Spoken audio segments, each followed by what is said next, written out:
for class 10. And today in this video we are going to learn exercise 5.3 and today's topic is sum of first year term of APs. Find करना है किस तरीके से किसी AP के अगर terms दिए रहे हैं तो उनका जो टोटल सम हम बता सकते हैं। उसके लिए जो है फॉर्मूला डिराइव करेंगे। Then let's start. तो एक बार एपी के लिए हमने आपको बताया जिस तरीके से सपोज दैट जो एपी के रेंज है, तो अगर हम सम ऑफ रेसिस जो सम ऑफ यन टर्म को एसन से रिप्रेजेंट करते हो, यानी किसी एपी के यन टर्म का सम हमें फाइंड करना हो, तो जिस तरीके से फर्स्ट टर्म हमारा ए होता है, आफ्टर दैट सेकेंड टर्म के लिए A plus B, after that third term A plus 2d like this add करते हुए, और लास्ट के जो टर्म होते हैं, जैसे लास्ट का अगर हम बात करें लास्ट से सेकेंड टर्म के लिए, तो a plus n minus 2d and last term a plus n minus 1d like this. ये आपका लास्ट टर्म है। ये टोटल योर टर्म का सम होगा लाइक दिस। जैसे first term second term third term करते हैं इस तरह से लाइक दिस। ये यन टर्म है। तो ये हुआ इस टोटल को अगर किसी सीरीज के यन टर्म के सम को एसन से रिप्रेजेंट करते हैं तो ये टोटल यन टर्म का सम है। एक बार इसको जिस तरीके से हमने राइट किया सीरीज को अपोजिट डायरेक्शन में लिखेंगे। अगर सपोज ये सेंडिंग है तो डिसेंडिंग में राइट करते हैं 1 सेकेंड, तो सम में तो कोई फर्क नहीं पड़ेगा, क्योंकि किसी भी नंबर को किसी भी ऑर्डर में करिए, एडिशन जो है कम्युनिकेटिव प्रॉपर्टी फॉलो करता है या एसोसिएटिव भी फॉलो करता है। तो लाइक दिस। तो हम पहले अब लास्ट वाले को राइट करेंगे, a plus n minus 1d like this, plus second से लास्ट से second a plus n minus 2d like this. After that इस तरीके से करेंगे तो अगला डिजिट यहां लिखना चाहे तो a plus n minus 3d, इस तरह से करते हुए लास्ट से स्टार्टिंग से second a plus d and final last वाला जो a। हमने ठीक इसका सेकेंड बदल दिया है। अब इन दोनों सीरीज को जो ऐड करते हैं, यानी कहने का मतलब है स्टार्टिंग से फर्स्ट एंड लास्ट से फर्स्ट को एक साथ ऐड करेंगे, स्टार्टिंग से सेकंड और लास्ट से सेकंड को एक साथ ऐड करेंगे, और स्टार्टिंग से थर्ड एंड लास्ट से थर्ड को एक साथ ऐड करेंगे। इस तरह से करते जब जाएंगे तो स्टार्टिंग से लास्ट और वहां पे स्टार्टिंग से इनको जो एक साथ ऐड करेंगे। इस तरीके का जो एडिशन रिजल्ट आएगा, इस तरह से देखिए क्या आता है रिजल्ट। इनको ऐड करने पर 8 द टोटल डिजिट्स को हमें ऐड करना है लाइक दिस, और देखते हैं क्या आता है इस तरीके से। तो हम पाएंगे इस तरीके से जो टोटल डिजिट है सम है उसको जो है अब यहां से जो है फाइनल करते हैं कि इस तरीके से आएगा लाइक दिस।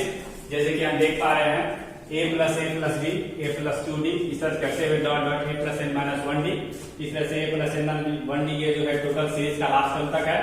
और उसके बाद यहाँ पे जो हमारा है उसी का अपोजिट फॉर्म है। इस तरीके से इसे ऐड करना है।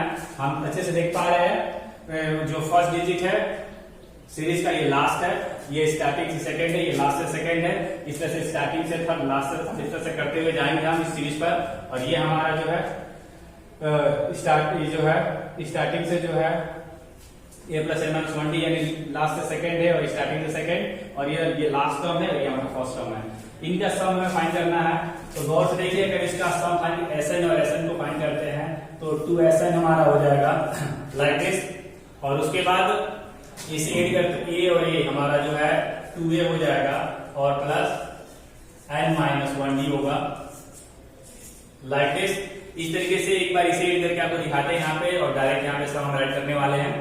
तो इनको अगर ऐड करेंगे तो इस तरीके से ये हमारा है a plus n minus 1d, और उसके साथ इसमें ऐड करना है a प्लस d। जब इसको ऐड करेंगे तो a और a हमारा 2a हो जाएगा, और इसको d में मल्टीप्लाई कर लेते हैं, ये हमारा nd और माइनस d, और ये अलग से प्लस d हो जाएगा like this. a minus 2d है, सॉरी, तो ये हमारा 2d होगा और ये प्लस d। तो d से d माइनस हो जाएगा, ये हो जाएगा 2a और plus N D plus B हो जाएगा, क्योंकि एक माइनस हो जाएगा यहाँ -2d से प्लस होना हो जाएगा, -d हो जाएगा। इस तरीके से 2a और d कॉमन ले लेंगे n-1d, सेम रिजल्ट आएगा उसी तरीके से। यानी जो इसका आया है 2a प्लस n-1d, यानी डायरेक्ट यहाँ ऐड कर सकते हैं 2a plus n-1 like this. इस तरीके से हम किसी भी टर्म को इस तरह से ऐड करें, यानी स्टार्टिंग से जैसे फर्स्ट और लास्ट में फर्स्ट है, स्टार्टिंग सेकंड, लास्ट से सेकंड है, इस तरीके से अगर ऐड करते हुए हम जाए तो हर बार जैसे स्टार्टिंग से थर्ड और लास्ट तक इसको भी जब करेंगे तो 2d इसमें से माइनस होगा, फिर 1d आएगा, यानी इसका रिजल्ट जो कि वापस आपको वही मिलेगा 2a प्लस n-1d, ये रिजल्ट आएगा लाइक दिस। इस तरह से करते हुए अगर हम जाएंगे, ये वाला भी जो आपका है 2a प्लस n-1d यही होगा, और फाइनल लास्ट में जो है वापस one second 2a plus n-1d। इस तरीके से टोटल यन टर्म हमारे हैं, फर्स्ट सेकेंड थर्ड करते हुए टोटल यन टर्म है इस तरीके से। तो इस तरह से हमारे टोटल सीरीज के यन टर्म होते हैं, तो ये भी आपको यन मिलेंगे। तो किसी भी नंबर को यन टाइम जब ऐड करते हैं तो उसमें यन का मल्टीप्लाई करो तो रिजल्ट सेम होता है लाइक दिस, यानी 2SN इक्वल टू आपका टोटल सम हो जाएगा, तो n to bracket 2a plus n-1d like this, 2 से डिवाइड हो जाएगा, यानी SN equal to n/2 2a plus n-1d like this. तो इस तरीके से ये हमारे SN के लिए फॉर्मूला डिराइव हो गया, यानी किसी सीरीज के यूनिट टर्म का सम जो है n/2 2a प्लस n-1d होगा, जहां ये नंबर ऑफ टर्म, a आपका फर्स्ट टर्म और d आपका कॉमन डिफरेंट होगा। इसको 1 2 ये फॉर्म में भी राइट कर सकते हैं। एक इसका जो है दूसरा सिंपल फॉर्म भी रिप्रेजेंट करना होता है, जिसे देखिए SN इक्वल टू हमारा है n/2 2a प्लस n-1d है लाइक दिस। तो n/2 और 2a को राइट कर सकते हैं a plus n-1d like this, then n/2, और ये देखिए a प्लस n-1d जो है लास्ट टर्म होता है, तो उसको हम या जिसको l से an से डिवीजन करते हैं तो इसको लाइक दिस ऐसे भी राइट कर सकते हैं। ये आपका लास्ट टर्म का रिप्रेजेंटेशन है, हम लिखते हैं ln इक्वल टू या last term l equal to a plus n-1d पे रिप्रेजेंट करते थे, उस तरीके से ये क्वेश्चन है लाइक दिस। तो इस तरह से अगर किसी सीरीज का हमें फर्स्ट टर्म मालूम हो और लास्ट टर्म मालूम हो तो फिर उसके बाद n/2 करके और a प्लस l कर देंगे, यानी जितने नंबर उसका हाफ करके और फर्स्ट और लास्ट के सम से मल्टीप्लाई कर देंगे तो टोटल हमें सीरीज का सम फाइंड हो सकता है। तो इस तरीके से दो फॉर्मूले हमारे लिए, जिस फॉर्मूले पे अगर हमारा प्रॉब्लम सॉल्व होता हो कर सकते हैं। SN equal to n/2 2a n-1d, और सेकंड है SN equal to n/2 a plus l।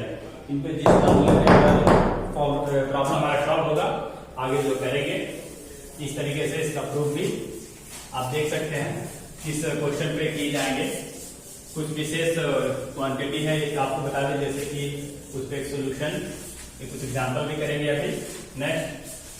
तो जैसे कि हमने फॉर्मूला डिराइव कर लिया है, तो हमारे SN का जो फॉर्मूला हमारे लिए हो गया है तो आपको बताया गया, एक तो SN इक्वल टू जो है n/2 2a प्लस n-1d, एक फॉर्मूला आपका हो गया, या दूसरा है n/2 a plus l like this. ये दो फॉर्मूले हैं जिनको कि हम इन्हीं दो फॉर्मूले पे जो क्वेश्चन को सॉल्व करने हैं। तो सबसे पहले तो एक हम जैसे कि निकालते हैं सम ऑफ नेचुरल नंबर, SN के लिए एक विशेष फॉर्मूला जो है इसका जो फॉर्मूला है 1 प्लस 2 प्लस 3 प्लस, इस तरह से करते हुए यानी फर्स्ट नेचुरल नंबर का सम अगर फाइंड करना हो तो इसके लिए स्पेशल क्वांटिटी आती है लाइक दिस। यहाँ पे अगर SN फाइंड करें तो SN के फॉर्मूला हमारा जो है n/2 2a प्लस n-1d के लिए। तो इस तरीके से अगर फाइंड करना चाहेंगे हम लोग लाइक दिस, तो n तो यहाँ पे n ही होगा, और 2 और a मतलब 1, क्योंकि फर्स्ट नंबर हमारा 1 है, और नेचुरल नंबर का जो कॉमन डिफरेंस है वो भी 1 होता है, क्योंकि 1 2 3 हमेशा 1 ऐड करते हो तो नेक्स्ट नंबर फाइंड होता है लाइक दिस। तो n/2 2 प्लस 1 का मल्टीप्लाई कर देंगे n माइनस 1d, 1 से 1 माइनस हो जाएगा यानी n बाई 2 और ये हो जाएगा n प्लस 1। इस तरीके से जो for the natural number equation हमारा मिला n प्लस 1 बाई 2, यानी कोई भी नंबर और उसका अगले का मल्टीप्लाई का हाफ कर देंगे तो जिस भी नंबर तक का फाइंड करना है हम इसको फाइंड कर सकते हैं। याद रहे ये किसी भी सीरीज के लिए नहीं है, ये ओनली वन फर्स्ट यानी नेचुरल नंबर के लिए फाइंड करना है।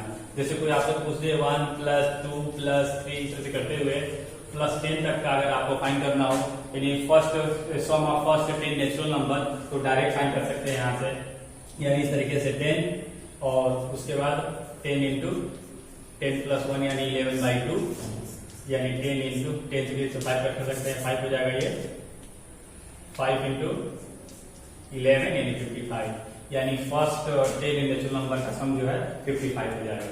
Like this let's try to solve some example. कुछ एग्जांपल सॉल्व करके देखते हैं इस क्वेश्चन के ऊपर। जैसे है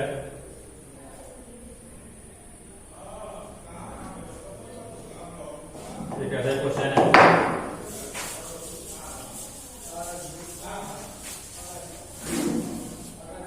find the sum of how many terms of AP, how many terms of this AP, like this है, जैसे AP दिया गया है 24, 21, 18 इस तरीके से है। then the how many terms of this AP must be taken so that their sum will be 78। इस तरीके कितने ये एलिमेंट इसके लिए जाएंगे कि इसका आंसर जो है आपका आएगा 24, टोटल जो है जो सीरीज आएगा जिसका सम 78 आएगा। ऐसे जो है इस तरीके से, तो हम देखेंगे यहाँ पे a इक्वल टू 24 हो जाएगा, b equal to 21 minus 24 minus 3 होगा और एस एन हमारा है 78। और तब हमें ये फाइंड करना है इस तरीके से कि जो नंबर हमारे होंगे इसके जो है फाइंड करने के लिए क्या करेंगे, तो हमने जो फॉर्मूला हमारा रखा हुआ है उसको रख देते हैं। S N equal to n by 2 2a plus n minus 1d, इस फॉर्मूले को डिराइव करना है। एस एन के प्लेस पे 78 राइट करेंगे और n बाई 2 हमें ये को फाइंड करना है 2 और a मीन्स हमारा है 24 एंड n मीन्स हमारा हमें फाइंड करना है और d means minus 3 like this.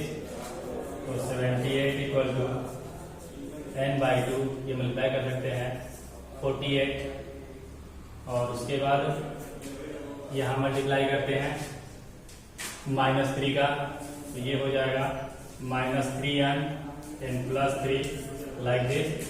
तो 2 का मल्टीप्लाई इसमें कर देते हैं 8 2 जा 16 और उसके बाद 7 2 जा 41 15 लाइक दिस और ये आपका हो जाएगा n और यहाँ पे 48 और ये 51 और माइनस 3n लाइक दिस। अब जो है n का मल्टीप्लाई कर देते हैं इसमें, तो ये हमारा जो है इस तरीके से पूरे क्वेश्चन को करते हैं। पहले n का मल्टीप्लाई कर लेते हैं 156 equal to 51n minus 3n square. सबको जो है लेफ्ट साइड में लेकर आते हैं, एक इक्वेशन बन जाएगा हमारा 3n स्क्वायर माइनस प्लस हो जाएगा, उसके बाद minus 51 n plus 156 equal to 0। सभी को 3 से डिवाइड कर सकते हैं, ये हो जाएगा n square minus 70n n plus उसके बाद 3 5 जा 3 2 जा इक्वल टू 0। इसे फैक्टराइज करेंगे, n की वैल्यू आएगी लाइक दिस, यहाँ पे कर सकते हैं। तो 52 सम है प्लस है, इसके 2 पोर्शन जिनको ऐड करने पे 17 आ जाएगा, वो हमें करना है। तो 13 4 जा 52 n square minus 4n minus 13n n plus 52 equal to 0। n take n common then n minus 4 और take 13 common then n minus 4 equal to 0. This means n minus 4 and n minus 13 equal to 0. इस तरीके से now if x minus 4 equal to 0, then x equal to 4 और if x minus 13 equal to 0 then x equal to 13 like this। जो यहाँ पे n की value हमारी हो जाएगी if, यानी कि इस सीरीज के जो है फर्स्ट 4 टर्म का सम भी जो है हमारा 78 होगा, या जो फर्स्ट 13 टर्म है उसका भी सम जो है 78 होगा। डबल एन स्क्वायर का भी एक्सप्रेशन करने के लिए आता है, तो ये इसलिए होता है क्योंकि इसमें हमारे नेक्स्ट 9 टर्म का टर्म जो है 0 होगा। सो दैट इस जो आज के फॉर्मूले बताए गए हैं इसके ऊपर you are try to solve the question of exercise 5.3 and if you have any problem then I will try to solve in the next video।